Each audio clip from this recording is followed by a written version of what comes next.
ഈ വോട്ടർ പട്ടിക പരിഷ്കരണം നടപ്പാക്കുന്നതിനെതിരെ നിയമസഭ ഒറ്റക്കെട്ടായി തന്നെ പ്രമേയം അവതരിപ്പിക്കാൻ തയ്യാറാവുകയാണ്. അതിന് പ്രതിപക്ഷം സഹകരിക്കുകയും ചെയ്യും എന്നാണ് ഇപ്പോൾ മനസ്സിലാക്കുന്നത്. അതിന്റെ കൂടുതൽ വിശദാംശങ്ങൾ കൂടി പറയൂ. അതിനു മുൻപ് നമുക്ക് പ്രതിപക്ഷ നേതാവിന്റെ ഒരു പ്രതികരണത്തിലേക്ക് കൂടി പോകാം.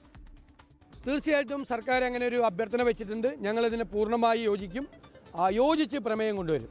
കാരണം ഇത് ഇന്ത്യ മുന്നണി ബീഹാറിലും രാഹുൽ ഗാന്ധിയുടെ നേതൃത്വത്തിൽ ഇന്ത്യ മുന്നണിയുടെ നേതൃത്വത്തിൽ SIR-നെതിരായിട്ട് രാജ്യവ്യാപകമായ പ്രക്ഷോഭം നടക്കുമ്പോൾ ഞങ്ങളും അതിൽ പങ്കുചേരും.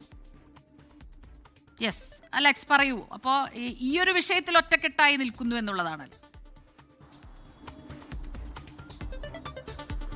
സ്മിത, തീർച്ചയായും. അതായത് ഈ SIR, അതായത് സമഗ്ര വോട്ടർ പട്ടിക പരിഷ്കരണവുമായി ബന്ധപ്പെട്ട് സംസ്ഥാനത്ത് ഭരണ പ്രതിപക്ഷങ്ങൾ അതിനെതിരാണ്. കേന്ദ്ര തെരഞ്ഞെടുപ്പ് കമ്മീഷന്റെ ഈ നീക്കത്തിനെതിരാണ്. ബീഹാർ മാതൃകയിൽ സംസ്ഥാനത്ത് SIR നടപ്പാക്കാൻ അനുവദിക്കില്ല എന്ന് ഭരണ പ്രതിപക്ഷങ്ങൾ ഒരുപോലെ പറയുന്നുണ്ട്. പ്രത്യേകിച്ച് ബീഹാർ മാതൃകയിൽ ഉയർത്തിയ ഈ പ്രതിഷേധം തന്നെയാണ് കോൺഗ്രസ് അതിന്റെ പ്രധാനപ്പെട്ട ആയുധമായി പുറത്തെടുക്കുന്നതും.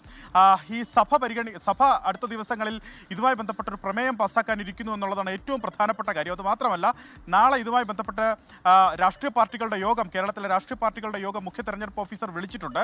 അതിന് മുന്നോടിയായി തന്നെ ഈ വാർത്ത പുറത്തു വരികയാണ്. അതായത് സഭയുടെ അടുത്ത 2ാം സെക്ഷൻ ചേരുന്നത് 29-നാണ്. 29-നോ തൊട്ടടുത്ത ദിവസമോ ഈ SIR-മായി ബന്ധപ്പെട്ട കേന്ദ്രത്തിനെതിരെയുള്ള പ്രമേയം സംസ്ഥാന നിയമസഭാ സഭയിൽ കൊണ്ടുവന്ന് പാസ്സാക്കാനാണ് തീരുമാനം. അത് യോജിച്ചുള്ള പ്രമേയമായിരിക്കും. അതിൽ പൂർണ്ണ പിന്തുണ നൽകുമെന്ന് പ്രതിപക്ഷം വ്യക്തമാക്കുകയും ചെയ്തിട്ടുണ്ട്. പ്രതിപക്ഷ നേതാവ് പറഞ്ഞത് ഈ തെരഞ്ഞെടുപ്പ് കമ്മീഷൻ കേന്ദ്ര സർക്കാരിന്റെ പണിയാളായി പ്രവർത്തിക്കുന്നു എന്നുള്ളതാണ്. അത് അനുവദിക്കാനാകില്ല കേരളത്തിൽ എന്ന് പറയുന്നു. അത് കോൺഗ്രസിന്റെ ദേശീയ നയം കൂടിയാണ് അദ്ദേഹം വ്യക്തമാക്കുന്നത്. സമാന അഭിപ്രായമാണ് LDF-നും CPM-നും ഉള്ളത്. ഈ വിഷയത്തിൽ, അതായത് സഭയ്ക്കകത്ത് മറ്റെല്ലാ വിഷയത്തിലും കൊമ്പ് കോർക്കുന്ന പ്രതിപക്ഷവും ഭരണകക്ഷിയും SIR വിഷയത്തിൽ സഭയ്ക്കകത്ത് കേന്ദ്രത്തിനെതിരെ കൈകോർക്കുകയാണ്. സ്മിത, ശരി. അലക്സ് റാം മുഹമ്മദാണ് ഈ വാർത്തയുടെ വിശദാംശങ്ങൾ നമുക്ക് നൽകിയത്.